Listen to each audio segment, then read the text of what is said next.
مسلمان freedom of speech کا اگر اتنا ہی آپ کو خیال ہے کہ ایک آدمی جو چاہے کچھ بھی کر سکتا ہے، جو چاہے کچھ بھی کہہ سکتا ہے، تو پھر ڈنمارک کا جو پینل کوڈ ہے اس کا 110، ڈنمارک کا پینل کوڈ 110 یہ بتاتا ہے اگر کوئی ڈنمارک کے جھنڈے کو جلائے گا تو اس کو باغی کی سزا دی جائے گی۔ ہم کہتے ہیں کہ اگر آپ فریڈم آف اسپیچ آپ کہتے ہیں، اگر آپ فریڈم کہتے ہیں تو پھر جھنڈا جلانے والے کو آپ برا کیوں کہہ رہے ہیں؟ محمد صلی اللہ علیہ وسلم کی شان تو تمہارے جھنڈوں سے بھی عظیم، اس وجہ سے ہم ہرگز اس فریڈم آف اسپیچ کو نہیں مان سکتے۔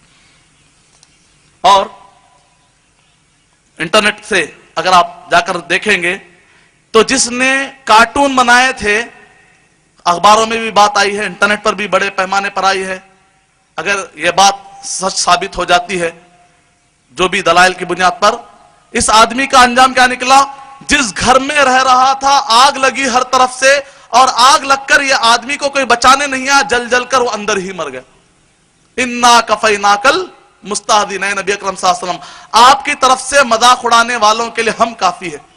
فتنہ نامی ایک فلم نکالی گئی ڈچ زبان میں، ہالینڈ کے اندر 17 منٹ کی، جس کے اندر یہ بتایا گیا کہ پلین میں سے ایک شخص اتر رہا ہے، محمد صلی اللہ علیہ وسلم نعوذ باللہ من ذالک، خودکشی کرتے ہوئے ایک بلڈنگ پر حملہ کیا جا رہا ہے، اور اسی کے بعد ایک شخص نے ایک ننگی عورت، فاحشہ عورت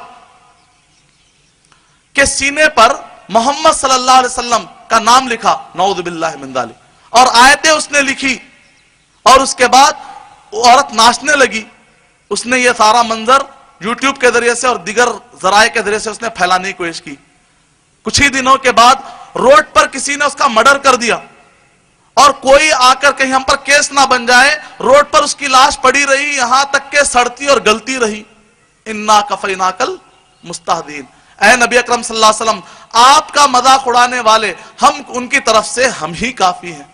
اس کو ایسے طریقے سے اللہ سبحانہ و تعالیٰ عذاب دیں گے، ایسے جگہ سے، اگر وہ سلمان رشدی جس نے کہ 1988 میں جس نے کتاب لکھی، چاہے وہ سلمان رشدی ہو یا پھر رنگیلا رسول کے نام سے اگر کوئی بھی آریہ سماج کا آدمی کوئی بھی کتاب لکھتا ہو، اللہ سبحانہ و تعالیٰ کو معلوم ہے کہ کس کو کہاں سے تکلیف دی جائے، کس کو کہاں سے پریشان کیا جائے۔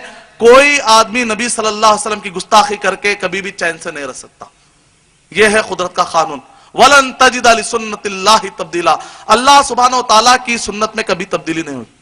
لیکن ایسے وقت پر میری اور آپ کی ذمہ داری کیا ہوتی ہے؟ میری اور آپ کی ذمہ داری ہے، جیسا کہ شاعر نے کیا خوب کہا، دین کی فکر کر ناداں مصیبت آنے والی ہے، دین کی فکر کر ناداں مصیبت آنے والی ہے، تیرے بربادیوں کے مشورے ہیں آسمانوں میں۔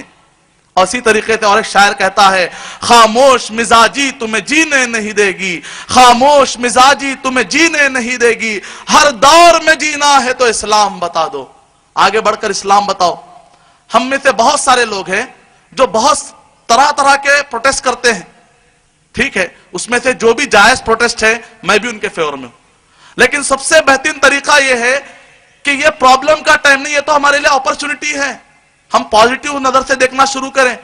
گلاس میں اگر آدھا گلاس پانی ہے، ایک آدمی کہے گا کہ آدھا گلاس پانی کم ہے، دوسرا آدمی کہے گا کہ آدھا گلاس پانی بھرا تو ہے، پازیٹیو سوچ۔ تو یہ پرابلم کا ٹائم نہیں، تو اپرچونٹی ہے۔ جس وقت پر اخبار میں کارٹون شائع کیے جاتے ہیں تو ایسے وقت پر غیر مسلم دیکھنا چاہتے ہیں کہ دیکھتے ہیں کہ مسلمان کیا رد عمل کرتے ہیں، دیکھتے ہیں کہ مسلمانوں کا ریاکشن کیا آتا ہے، دیکھتے ہیں کہ مسلمان اس کے مقابلے میں اب کیا لکھتے ہیں، تو دوسرے دن وہ اخبار پڑھنے کے لیے تیار ہے کہ نہیں ہے؟ تیار ہے۔ آپ اخباروں میں نبی صلی اللہ علیہ وسلم کی بہترین سیرت کیوں نہیں لکھ دیتے اس وقت پر؟ اگر ہم یہ کام کریں کہ کسی کا جھنڈا جلا رہے ہیں، ٹائر جلا رہے ہیں، چھوٹا بچہ بیچارہ ٹائر سے کھیل لے تو سکتا بیچارے کا، ٹائر لے کے جلا دیتے روڈوں پہ، بس کے آئینے پھوڑ دیتے، بعد میں حکومت پھر آپ کے ٹیکس سے ہی بس کے آئینے بناتی ہے۔ ایسا کام کیوں کرتے جس کی وجہ سے الٹا خود آپ کو نقصان ہوتا ہے؟ اور آپ ایسا کام کیجئے جو لیگل پیرامیٹر میں رہتے ہوئے آپ کام کرتے ہوئے، جیسا کہ شیخ صالح المنجد نے بڑا پیارا کارنامہ کیا اسلام کیوں ہے۔ انہوں نے جیسے ہی یہ واقعات پیش آئے، دنیا والے لوگ ہر ایک الگ الگ طریقے سے نبی صلی اللہ علیہ وسلم کا دفاع کر رہے تھے، تو صالح المنجد نے کیا کہا، سیرت کوئز، سیرت پر سب سے بہترین جو شخص بھی کتاب لکھے گا نبی صلی اللہ علیہ وسلم کے بارے میں، سب سے بہترین جو لکھے گا اس کو اتنا بڑا انعام دیا جائے گا، بڑے بڑے انعامات رکھے گئے، بڑے بڑے انعامات رکھے، اور خاص طور سے کہا ڈنمارک والے اگر اس کے اندر آگے بڑھ کر حصہ لیں گے تو انہیں زیادہ انعام دیا جائے گا۔ نتیجہ کیا نکلا؟ بہت سارے غیر مسلم نے کہا اتنا بڑا انعام، ریال رات کا رات کروڑپتی بن جاؤں گا میں۔ اس میں سے کئی غیر مسلموں نے کتاب پڑھنا شروع کیا، نبی السلام کی سیرت پڑھنی شروع کی، نتیجے میں بہت سارے لوگ مسلمان ہوئے۔ ایسا بہت ہوتا ہے، ہم سمجھتے ہیں کہ پرابلم ہے، دراصل وہ اپرچونٹی ہوتی ہے۔ مثال کے طور پر WTC کا جو واقعہ پیش آیا، WTC کا واقعہ جب پیش آیا تو اس میں لگ بھگ 3 تا 4 ہزار لوگ مارے گئے۔ اس کے مقابلے میں افغانستان میں 8,000 مسلمانوں کو ہمیشہ کی نیند سنائی گئی۔ 8,000 جو معصوموں کو مارا گیا تو امریکن کے دماغ میں، جو عام انسان ہے ان کے دماغ میں آیا، ان کے اندر ابھی بصیرت باقی ہے، انہوں نے کہا کہ معصوموں کو کیوں مارا گیا؟ معصوموں کے بدلے میں دوسرے معصوموں کو کیوں مارا گیا؟ تو امریکن بڑے سینسیٹیو ہوتے ہیں۔ اس کے مقابلے میں CAIR کی رپورٹ کے مطابق، یعنی council of America Islamic relation کے مطابق، اودھ نامی ان کے ہیڈ ہے، کہتے ہیں کہ WTC کے واقعات کے بعد اور افغانستان کے واقعات کے بعد امریکہ میں 34,000 لوگوں نے کلمہ پڑھا۔ یعنی غیر مسلم، بعض دشمن یہ خوش تھے کہ ہم نے افغانستان میں 8,000 مسلمانوں کو سلایا۔ 8,000 اگر مسلمانوں کو اگر آپ دیکھیں گے 34,000، اس کے مقابلے میں کتنے ملے؟ 26,000 انسان ملے۔ 8,000 کو اگر آپ ڈیلیٹ کرتے پورے ملا کر کتنے ملے؟ 34,000 ملے۔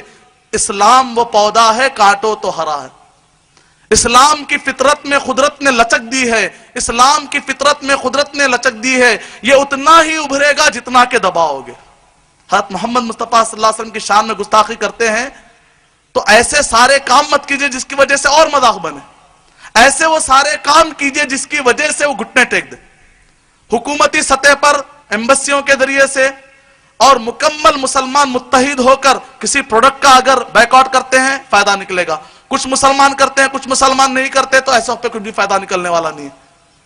اور اس سے بڑھ کر یہ ہے کہ نبی اکرم صلی اللہ علیہ وسلم کی سیرت کو پیش کرنے کی کوشش کرے۔ جو چیز آپ کے بس میں ہے وہ پوچھا جائے گا، لا یکلف اللہ نفسا الا وسعہا۔ اللہ سبحانہ وتعالیٰ کسی پر اتنا بوجھ نہیں ڈالتے جس کی وہ طاقت نہیں رکھتا۔ تو بہرحال گستاخی کے بہت سارے واقعات پیش آ رہے ہیں۔